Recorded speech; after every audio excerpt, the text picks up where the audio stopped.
Baik, terima kasih kepada rakan setugas Fakrul dan juga Nur Hayatul. Bismillahirrahmanirrahim. Assalamualaikum warahmatullahi wabarakatuh. Selamat pagi dan salam ceria ada penonton. Alhamdulillah pada pagi ini bersua kita untuk berkongsi makluman semasa dan juga pakar-pakar audio di luar sana. Kami doakan agar audio dalam keadaan yang sehat walafiat hendaknya. Dan ingin juga saya kongsikan keadaan cuaca saat ini alhamdulillah dalam keadaan yang baik, walaupun pada awal pagi tadi mengalami turunan hujan yang lebat, namun pada ketika ini alhamdulillah mentari sudah pun menyinarkan cahayanya, ya, alhamdulillah. Dan juga kalau kita lihat dari segi cuaca, walaupun di awal pagi tadi keadaan agak redup dan berlaku turunan hujan lebat, namun dalam kehidupan kita ni dapat kita ni kaitkan sebenarnya, ya, walaupun kita ni mengalami apa jua masalah, namun sentiasa ada sinar di akhirnya, iaitu dengan mencari solusi yang terbaik untuk kita ni menghandle ataupun menyelesaikan masalah yang kita ni hadapi. Baik, sebelum kita menyaksikan satu bahan rakaman, saya kongsikan terlebih dahulu satu makluman di sini, yang mana kepada Auda yang ingin mengembalikan borang permohonan, iaitu borang permohonan bagi ruang gerai Ramadan bagi daerah Tutong. Ambil maklum hari ini adalah hari terakhir untuk mengembalikan borang tersebut,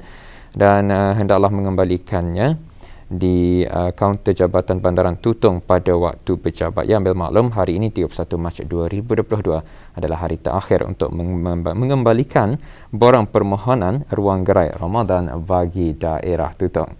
Dan audio untuk selanjutnya pula, mari kita saksikan terlebih dahulu bahan yang kami sediakan untuk hari ini.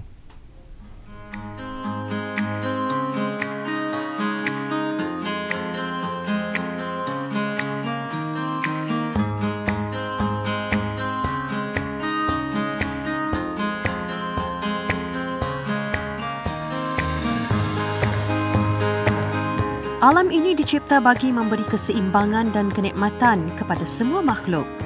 Tumbuh-tumbuhan adalah salah satu ciptaan mengandungi rahsia kebesaran dan keagungan Allah Subhanahu wa Ta'ala.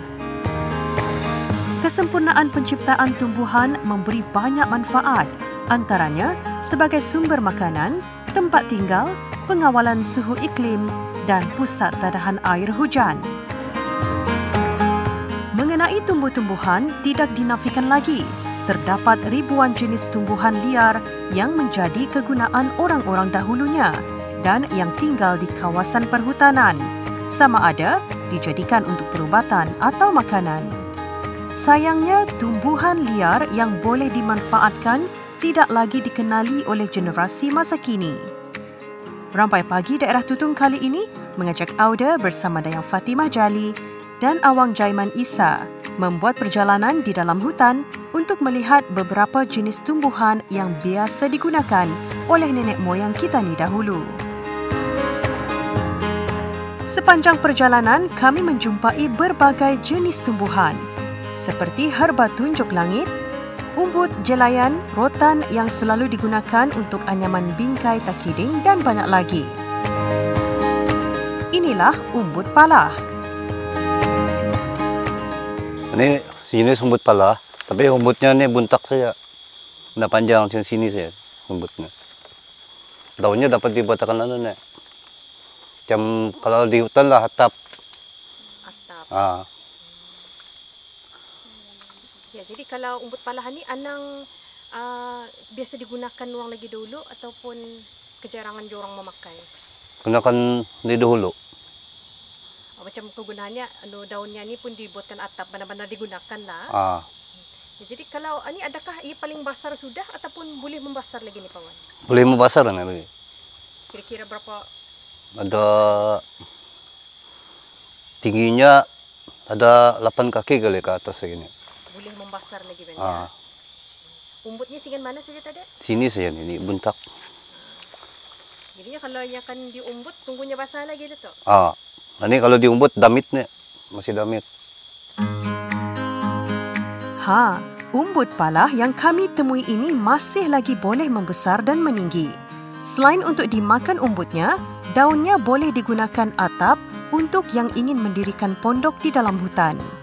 Yang baru saya ketahui, pucuk umbut palah boleh digunakan untuk membungkus kuih lapat, ketupat maupun tapai.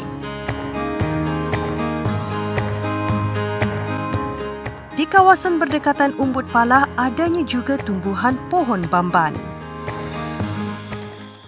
Okey, seperti yang kita ni lihat, ini adalah bamban batu. Tapi yang ini belum lagi dapat kita ni pakai pasal yang masih damet. Yang kita ni gunakan adalah bamban yang besar sudah. Dan anda semua juga kita ni dapat ambil juga. Pasalnya yang mesti jangka apa yang kita ni ambil itu adalah belenan. Bamban ini juga sebenarnya ada dua. Satu kita ni panggil bamban batu dan satu lagi kita ni panggil bamban air. Bamban batu ini kegunaannya cuma untuk membuat tekiding, membuat nyiru. Itulah yang yang aku tahu setakat ini. Tapi kalau bamban air, ia memang menyeluruh untuk membuat tikar. Pasal bamban air ini ia besar dan tinggi juga. Itu sesuai untuk membuat tikar tu sebenarnya. Kalau yang ini cuma untuk anulah yang aku begitu tadi tekiding sama anulah nyiru. Di sini akan aku menerangkan kita sekarang yang mana satu yang akan digunakan untuk membuat tekiding ataupun nyiru. Okey, bamban batu di sini ini seperti yang kita lihat ini mungkin sudah cukup umurnya, tapi kalau diikutkan bamban batu ini cara tempat pembiakannya ada dua tempat, ada yang di atas di bukit, ada yang di tempat yang rata macam ni macam Arapaya. Tapi bila yang di bukit itu ia akan membesar sedikit lah, membesar sebesar inung kaki. Itu yang kalau kita ni kan membuat tekiding ia akan membuat banyak sedikit lah. Kalau yang ini mungkin memakan dalam 30 batang macam ni baru untuk menghasilkan satu tekiding. Kalau yang di bukit itu mungkin dalam pebelasan batang sudah mencukupi untuk membuat satu tekiding. Ini kita ni lihat tuanya di sini, dia ada dua tangkai sudah.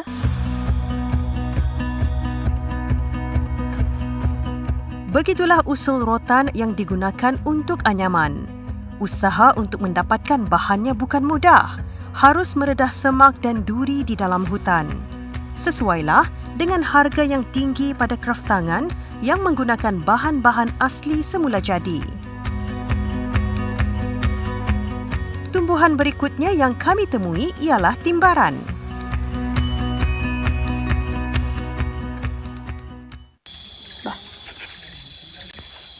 Ini adalah timbaran. Timbaran, ia kulitnya ni yang digunakan untuk kita ni membuat tali tekiding ataupun bakul kita ni.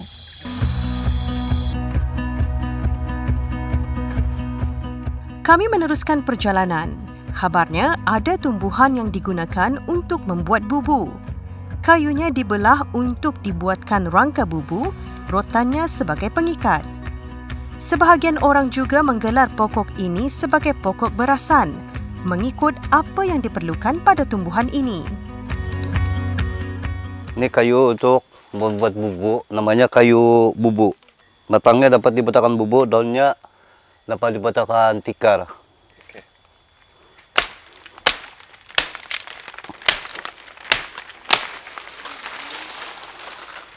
Oke, seperti yang kita lihat tadi, ada Sipawan ada mengatakan yang nama ani adalah kayu bubu untuk dia membuat bubu.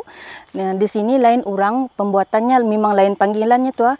Macam saya sendiri memanggil pohon ini pohon berasan. Sipawan kayu bubu. Ini yang ku pahami berasan ini digunakan untuk membuat tikar yang dahulunya.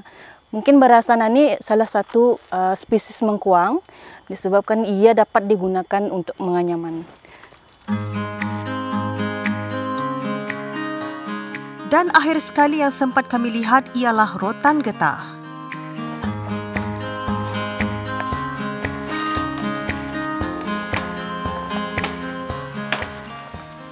Okey, yang ini yang kita lihat sini ni Sipawan mengumbut rutan getah.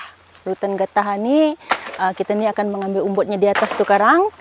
Bukan saja untuk dimakan ataupun kita ni buat sayur. Rutan getah ni ia punya rutan tuanya boleh kita ni buat bingkai. Ini yang ku maksudkan bingkainya kan. Bingkainya. Yang ini yang besar ni. Ini yang dinamakan bingkai. Ada rutan besarnya yang tua. Ini. Belajar sekali memang belum dapat menguasai sepenuhnya akan tumbuhan liar yang ada di dalam hutan. Hanya di kalangan orang-orang tua dan mereka yang sering menggunakan bahan-bahan alami saja yang dapat mengenali usul dan kegunaan tumbuhan berkenaan. Semoga tumbuh-tumbuhan liar dapat dikenali oleh generasi penerus. Apapun, kita hargailah si pembuat barangan kraftangan maupun penjual sayuran kampung yang ada di negara kita. Tambahan lagi, bahan-bahan berkenaan didapati di kawasan hutan.